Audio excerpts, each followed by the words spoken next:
lahat ng pera na pumasok sa iyo, and that is your income. And we need also to know ano po ba yung mga possible expenses.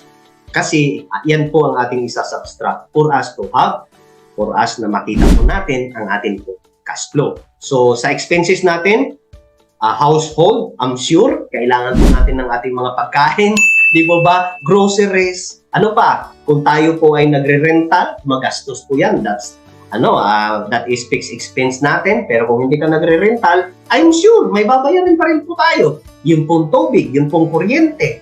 Ano pa? Internet, di ba? So, maintenance and repair, kasali din. Okay? So, magastos po yan. O, transportation, bakit po? Sasakay ka, aaral ka, aaral yung anak mo, o pupunta ka sa trabaho mo, sasakay ka. Ano pa ang mga possible na expenses? Education, yung pong utang natin, at kung meron po kayong in-invest and mga insurances, then mahalaga po na malaman natin yan. Why? For us to know our expenses, then magagawa na po natin ang ating cash flow. So, paano gagawin yon? Then, simple lang. Cash flow mo, kung magkano income mo, minus mo sa iyong expenses, then you will know your cash flow. In this illustration, malaki ang expenses. O di, malalaman mo, negative ba ako or positive?